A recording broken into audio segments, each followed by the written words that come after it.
Everybody, welcome to the next installment of In Conversation With.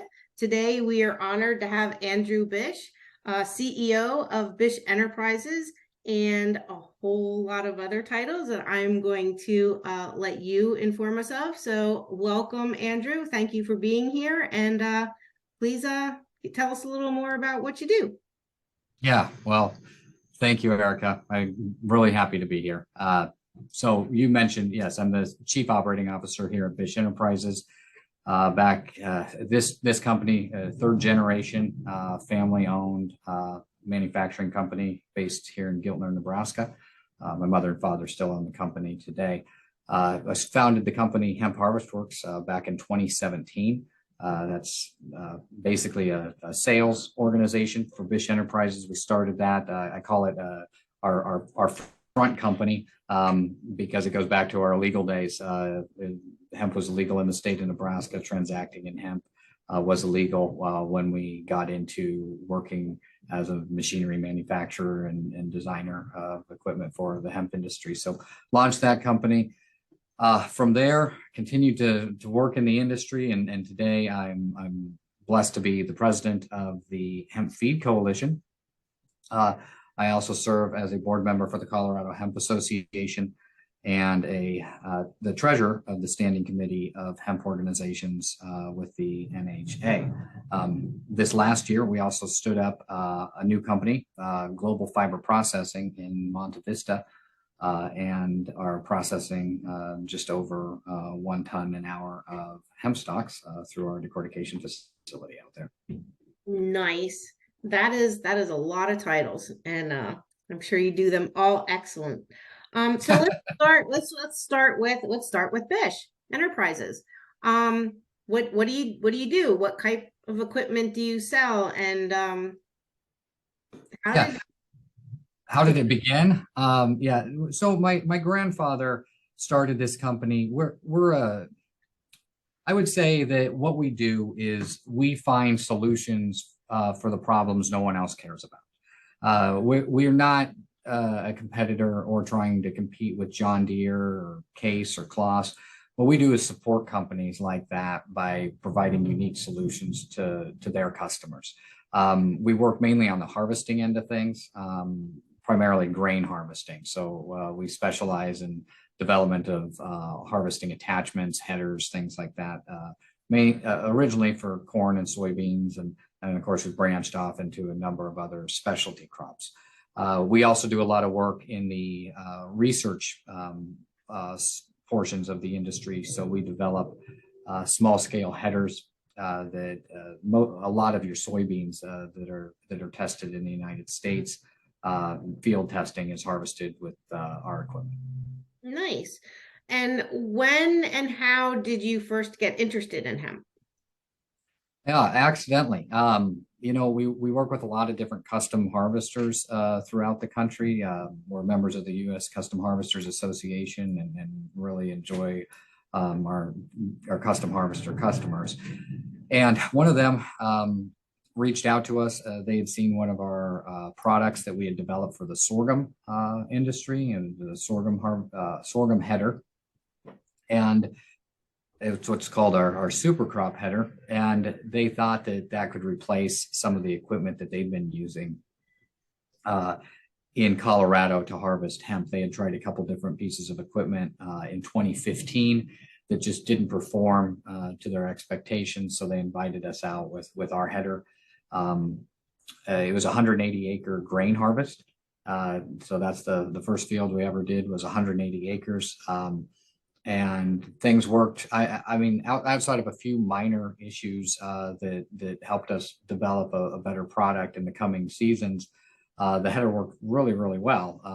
And that's when I learned that there was just not a lot of support for these producers. And so we decided to get involved in the hemp space and try to find some more producers that had challenges and see how we could help them.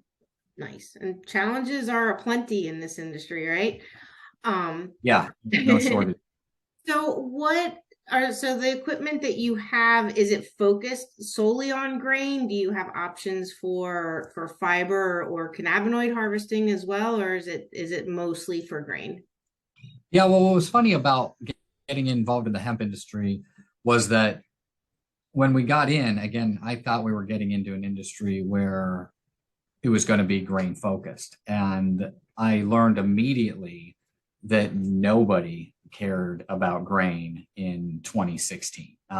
It was apparently a couple of us, and I was in one of the only fields in the United States that was growing grain. So that that meant that we had to turn our focus to what the challenges in the marketplace actually were, which were CBD plant harvesting, and there were a lot of challenges there. So we ended up introducing, to my knowledge, the first commercial plant harvester for the CBD industry, where you could harvest whole plants.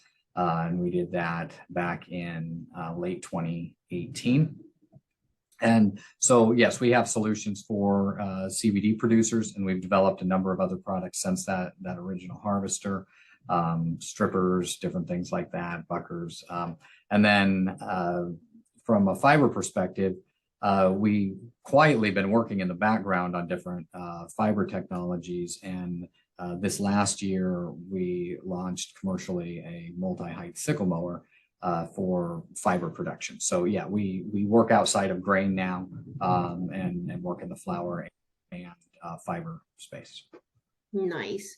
Do you see a potential eventually for both grain and fiber to be harvested from the same crop, like they do in Europe, Yeah, developing lines for I that? yeah, I think that in general, that's where we probably should be seeing most of our stock production in the United States come from. Um, when you look at fiber itself, it's not as efficient oftentimes to grow the plant just for the stock. Um, and quite honestly, the number of people that need a high quality long line fiber that you're going to get from a fiber only crop is fairly limited. Now, that doesn't mean that we shouldn't grow fiber only crops, but you can lower the cost of a lot of herd production because when you look at growing a dual crop, a grain and fiber crop, you're not going to get the same level of fiber as you would if you were to harvest it earlier, but you will get a fair amount of herd, and there's going to be a lot of demand in the marketplace for the herd product.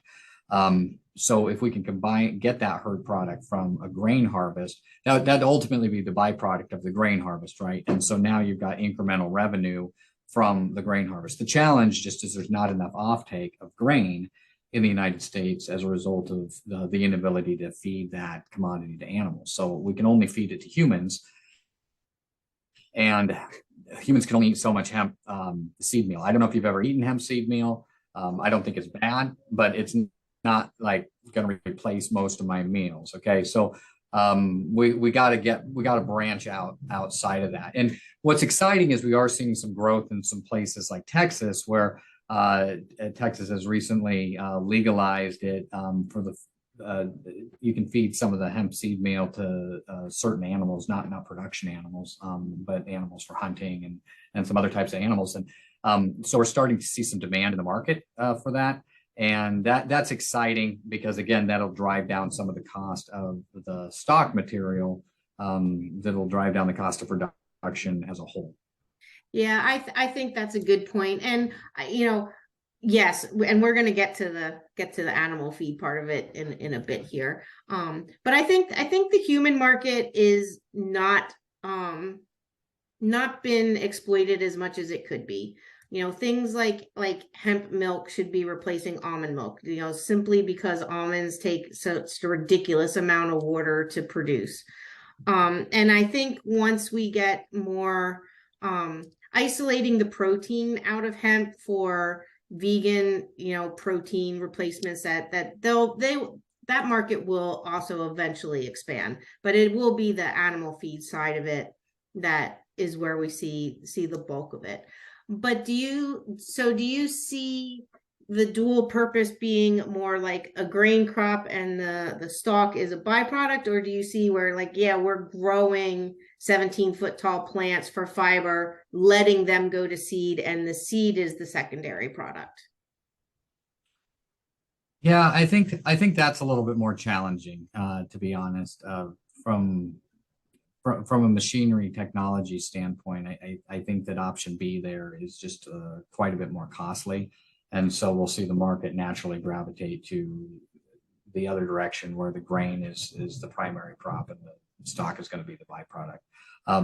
You're always going to have to pick a byproduct. Some people say, well, we want to do both equally. Well, that equal doesn't exist in the world. So you got to pick your primary. And I think we will have some people that do want to that are interested in growing a very tall crop and pulling the seed off of it. But again, I do think that is that's going to be a smaller section of the marketplace than the other direction where we'll see. Until you create the perfect piece of equipment that can do both cost effectively. Like they do have combines like that in Europe, but they're like $1 million, plus for, a very small unit. That's, yeah, You're actually at 1.3 million plus. So yeah, it's even more costly than that. And that's really what makes it challenging is when you're working in those types of conditions, the type of equipment that you have to do that. It's definitely not cheap. I think we can do it cheaper than the Europeans, but it's definitely not cheap. Yeah. And not, so maybe it's aspirational. And one day when the markets do expand enough that this is a common crop like corn and soy, it will make sense to invest in specialized equipment. But yeah, certainly there's no Yeah, appetite for spending more money now than it already costs to get into it. I think a lot of people don't understand that some of that equipment that's used over in Europe is also used in a vertical model. So the individuals that are using those combines, they own that genetic. They take it all the way through. They're the resellers of the product, and they're completely vertically integrated. So all of their technology really comes together well. I think we have some challenges in the United States because that's not inherently how our system functions. You're not going to see the level of vertical integration that you have seen over in Europe just because of the way that our And system. maybe we shouldn't. I mean, maybe that's a good thing. Yeah, I think that it gives us more options in a lot of regards, and it allows for more diversity in general. Yeah, and certainly crop diversity is a good thing. And especially when, yeah, you can, yeah, I think that's definitely a good thing. So how did this lead into Global Fiber, and what do they do? You said they're a decortication facility? Yeah, so like all good projects, they come along by accident. They yeah, it's a decortication facility, and ultimately that came out of an idea that just didn't work. That's one thing I've learned about my job is when I develop products, I spend most of my time falling down and getting back up because your success is a result of a lot of failures. And Global Fibers, much of that story. I put together a team of people coming out of 2019 to provide consulting to farmers. We wanted to provide actual agricultural consulting at agricultural consultant fee structures that the hemp industry had never seen. There was a lot of profiteering in the hemp industry, and that didn't. There were a lot of things that made 2019 difficult, but the profiteering of consultants, as they were called, led to a lot of challenges. So we wanted to go out and try to consult people on how to go into decortication. We had equipment to be that we knew how to do that with. We knew how to develop harvesting equipment. So we thought we could guide some people in that direction. And as we continued to work with people, we decided most of those people we didn't want to work with. We didn't want to make the mistakes that had been made over and over and over. And so we ultimately came to the decision that we needed to try to build our own decortication facility. And along that path, so I guess we put together what our ideal project would look like.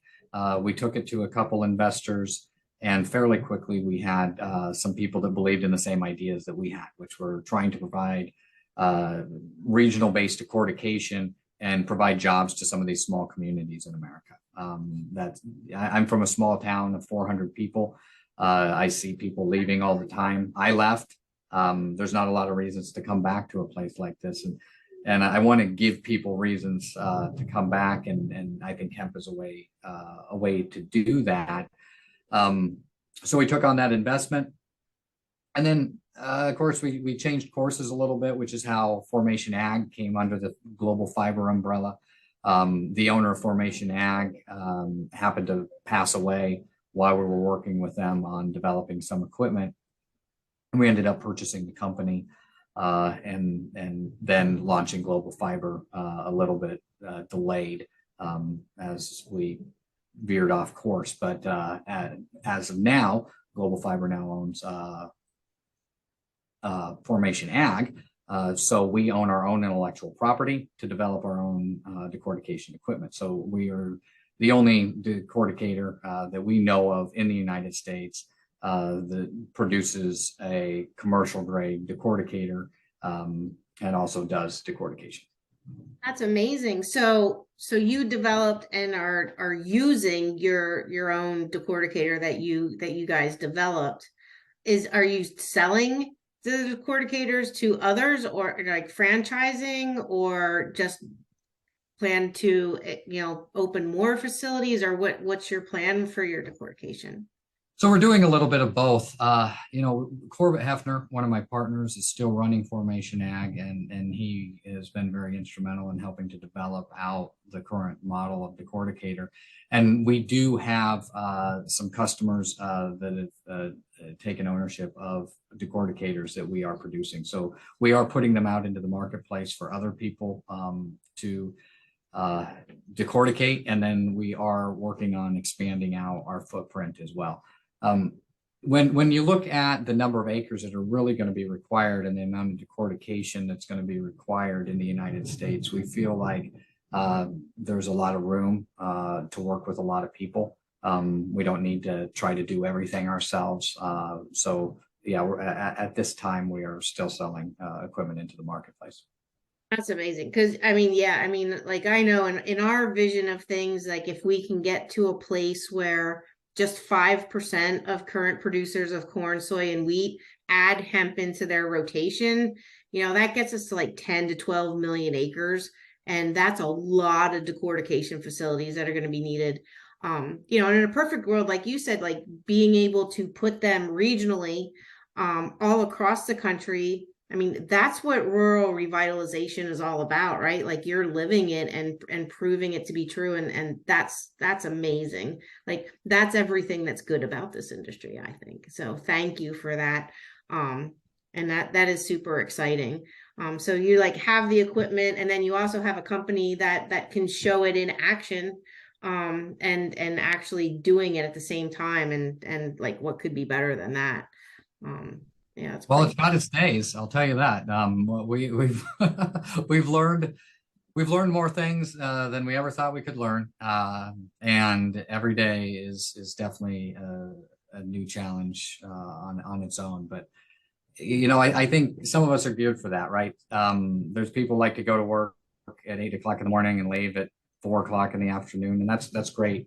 And then there's some of us that don't like to go home from work, and that's me and some of my partners, and I think it's that drive that helps us keep going, and like you said, we're doing something. In my mind, we're doing something much bigger than us, and we're helping to create a long-lasting impact, positive impact on agriculture and the agricultural community, and that feels really good. That's so amazing and so needed. And like, yeah, I mean, we live, breathe, and sleep hemp a lot of the time, but it's even bigger than hemp itself. Like a lot of this ties into, larger aspirations of how we can all leave the world a little bit of a better place than how we found it.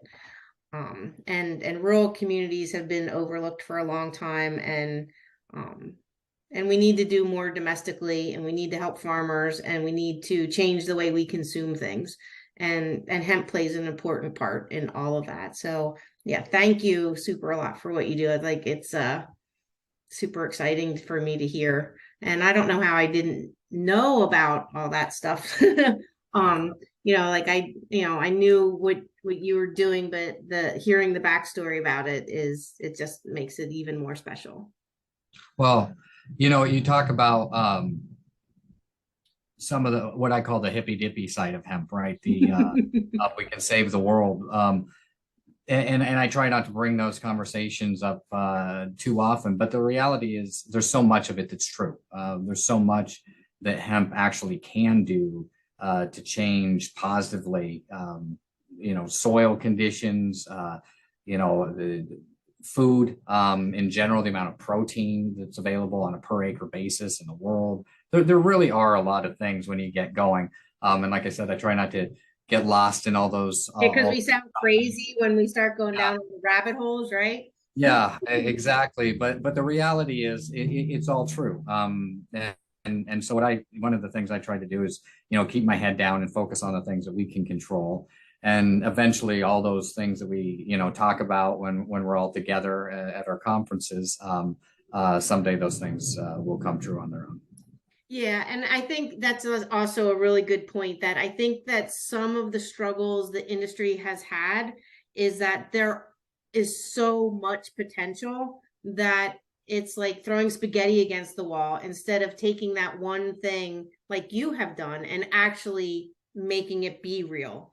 And that's what's super exciting. And that's what we need more of. We need more focused attention on the things we can do right now, and all the aspirational stuff will come.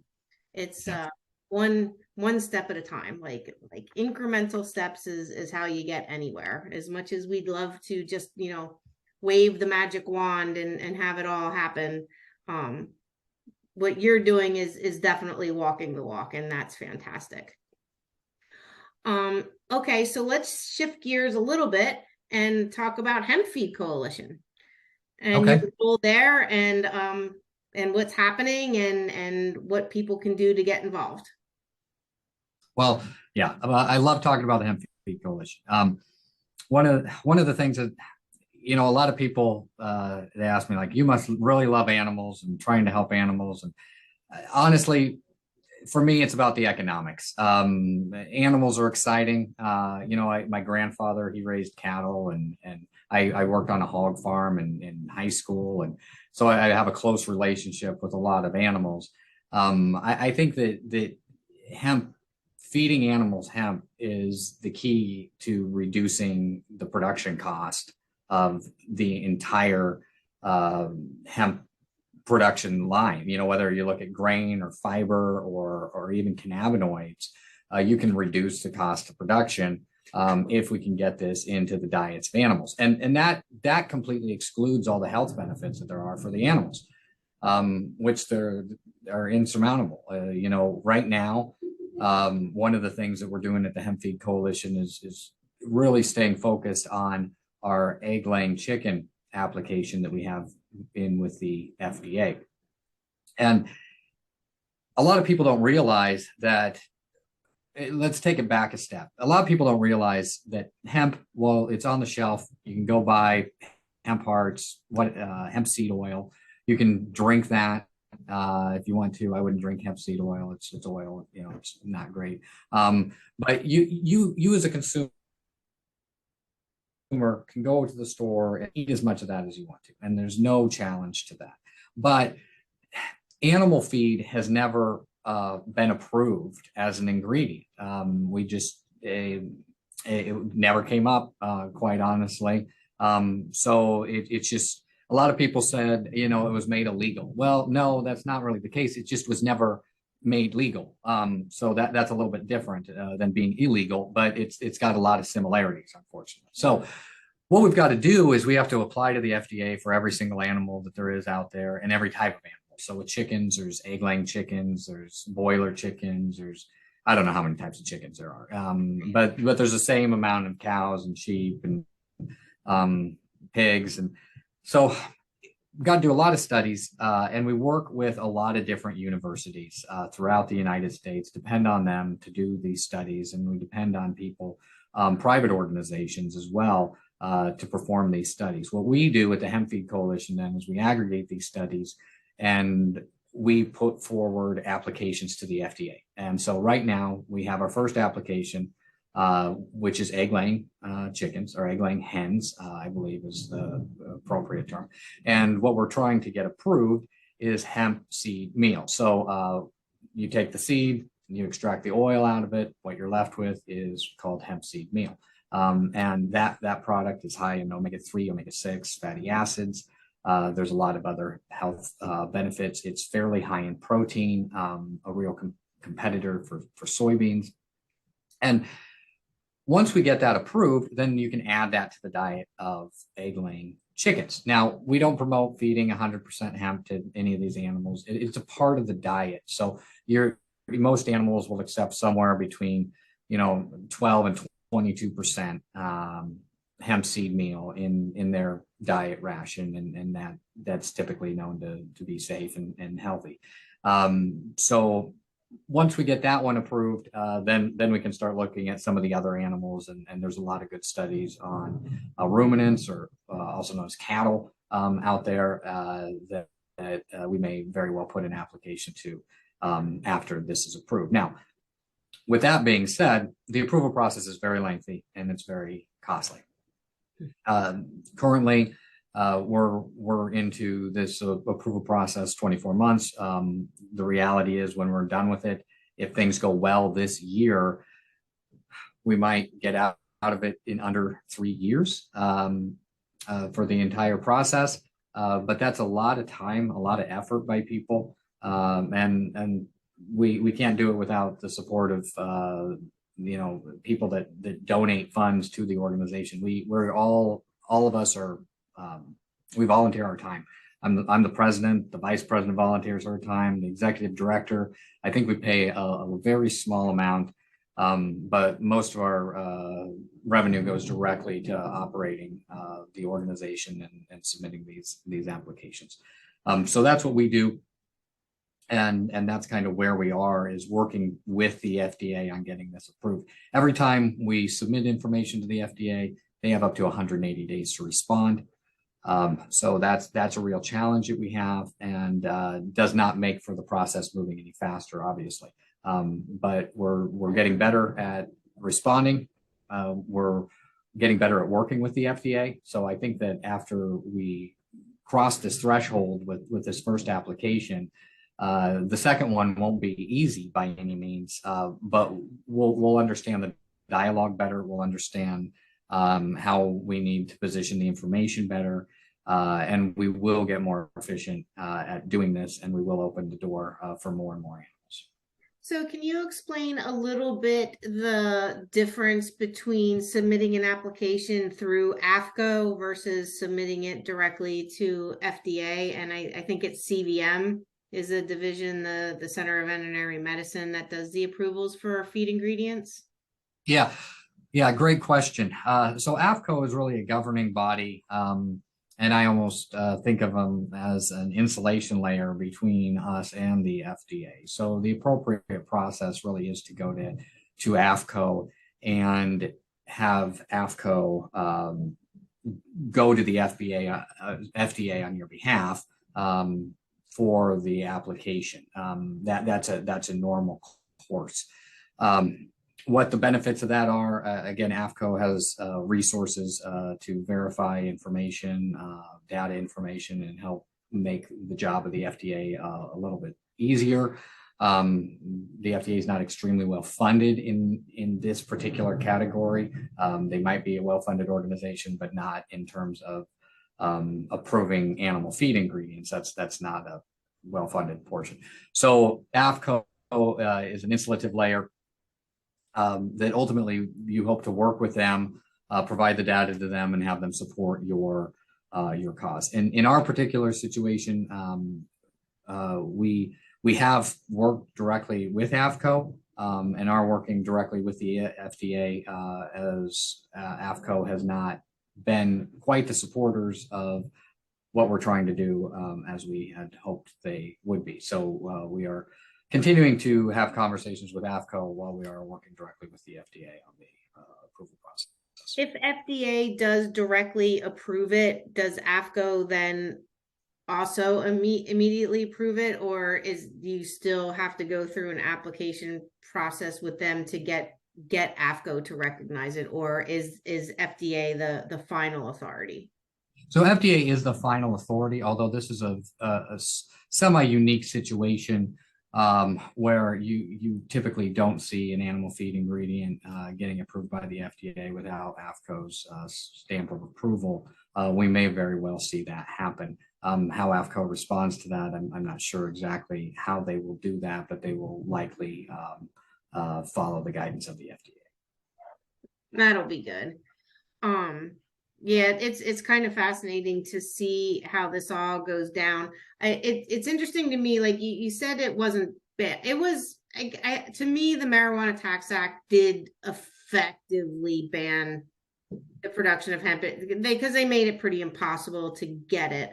And like, I guess I kind of feel like if hemp would have been fully legal when the 1958 Food, Drug, and Cosmetic Act came into being, that it probably would have been grandfathered in because there was enough, I think, historical use. But it's kind of water under. Yeah, I think you are correct in that. I think there's no way to avoid that's a unique circumstance, right? Where it just happened to be that hemp wasn't in circulation at the same time that this act happened to pass, and therefore wasn't recognized as safe, even though it existed for thousands of years. And it just happened to be this, 50-year period on the run up to this act. So yeah, you are right, and so inadvertently, it somewhat was banned, but I say legally, technically, it never was. It just happened to be the victim of circumstance, and not in a good way. Not in a good way until 1970 when it was actually then completely banned. But and then lastly, can you and because this still confuses me, like what is the difference between getting something approved as an ingredient versus getting a GRAS status designation? Okay, so grass is generally recognized as safe, and while we have not gone down the approval process for a GRAS application, which is not the same process but similar to a food ingredient application, the purpose of the food ingredient application is to prove the safety and efficacy of that food ingredient.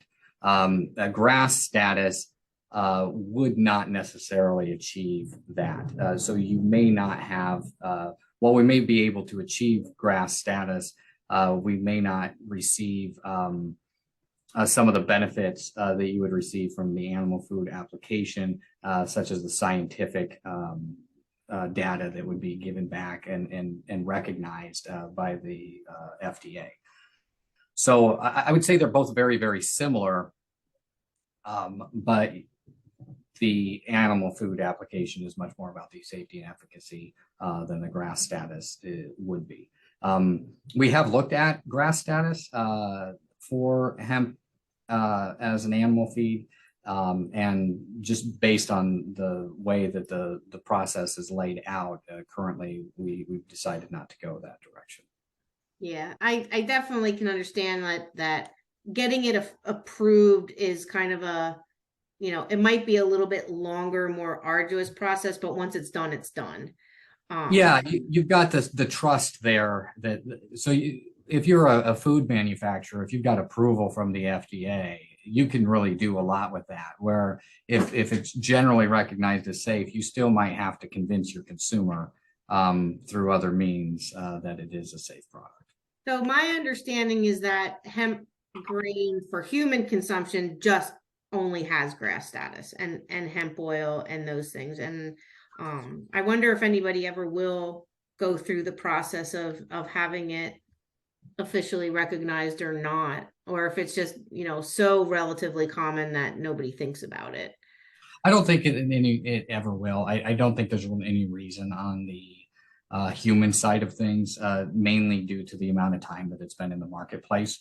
And that probably is the singular difference here is just the amount of time that it's been in the marketplace and the lack of issues that it's had is, bodes for the product.